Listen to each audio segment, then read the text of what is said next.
Hey guys, Reuben Williams here, founder of SportsGrad. Back in the day, I landed a job at Cricket Australia on the Monday after my final university exam. And then 3 years later, when COVID hit and my job was made redundant, rather than looking for work for months on end, I was headhunted into a role that doubled my salary. I'm not telling you this to brag, I'm telling you because there is a method to it. And once you see it, you cannot unsee it. For example, Lucas Viana, one of our members, called the SportsGrad method a cheat code, and another member, Sasha Brahim, she called it magic. And honestly, I'll take that. Now, most people spend years trying to break into sport and never figure out why it is not working. And so the reason that this podcast exists is to change that. Every week, I'm going to share some real moments from real coaching calls that are unfiltered, unscripted, so you get a taste for the kind of work that has helped people land over 800 roles in sport and counting. If you're ready to stop guessing and start moving in the right direction and go after the career that you've always wanted, apply for the SportsGrad Method program at sportsgrad.com.au. Now, let's get into it. So the way to start building a good cover letter starts with the building the back end document. Can you see that work experience log? Yes, Yep. Have you seen this document before? I've filled it. I've made this as well. Okay, I've perfect. created the document. Awesome. So this second page here is called Dissect the Job Description. And what we want to do here is basically take the JD that, the ECB have shared and find out what are the top 3 or 4 skill priorities, and then also find out what are their character priorities and organizational values as well.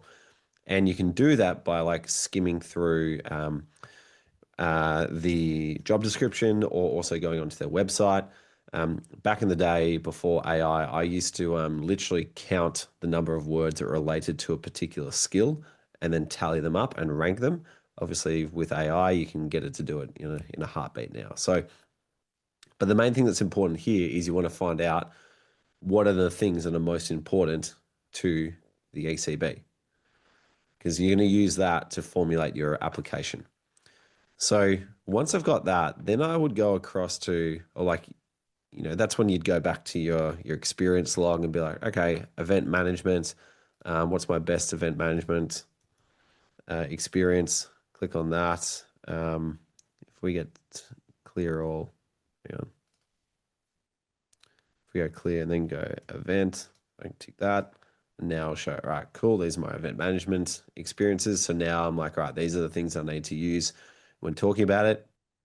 I take it from my experience log to my STAR framework. I start to build it out of there. I then move it across to my good to great section, start to fill it out, make sure it's packed with all the initiatives.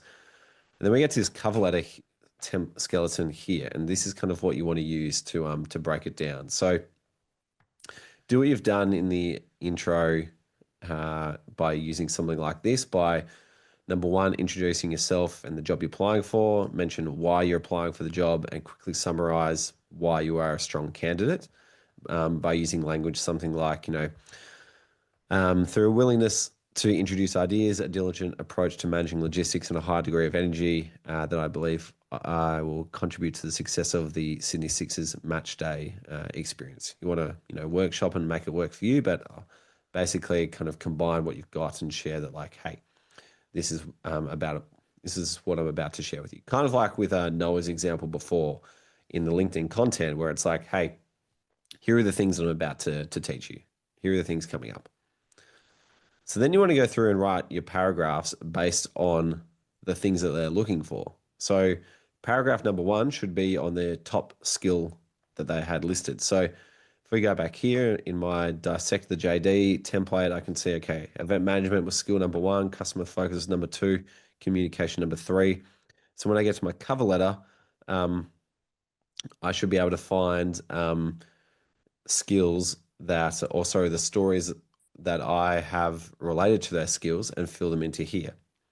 And that's when I very quickly kind of bring back up the situation, task, action, result, which I've already done from the STAR examples, and start to craft it in a way that's fit for a cover letter. Because what you've got in here, these are quite bulky, lengthy answers that are good for interviews where you've written your STAR example. So you just want to kind of make sure you get the main things across for your cover letter. So usually, I've got here up to 3 up to 4 paragraphs that demonstrate what you can do. But most of the time, you're only going to be able to fit in 3.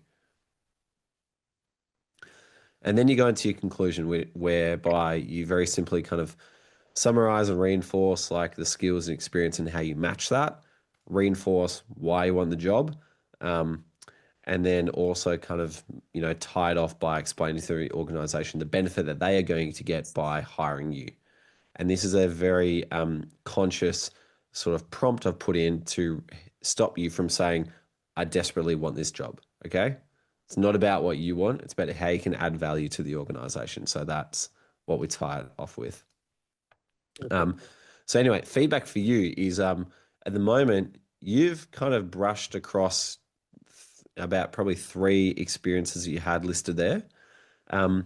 What I would do is basically you take the paragraphs of, actually, sorry, what I would do is first go back and dissect the job description and make sure the things you are actually talking about are what they are looking for.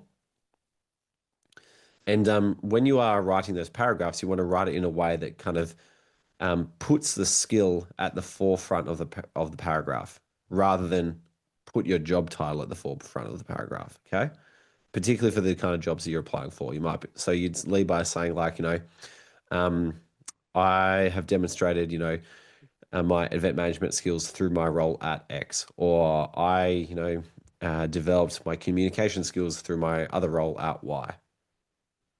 Okay.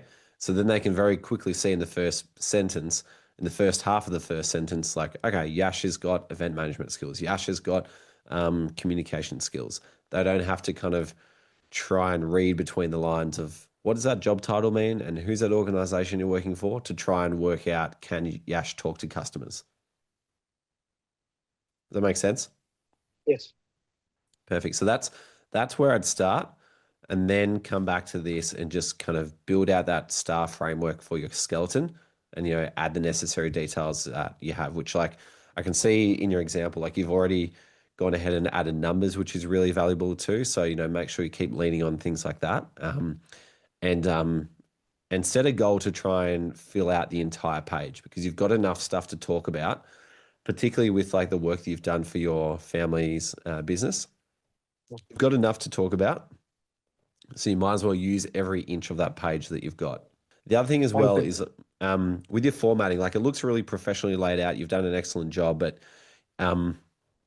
keep in mind that every single time you add a new you add a new line to indicate, phone number, email address, residential address, it takes away from a line that you can use to talk about yourself. Okay. So for example, like, correct me if I'm wrong, but I think one of the lines simply said India. Like, Yeah.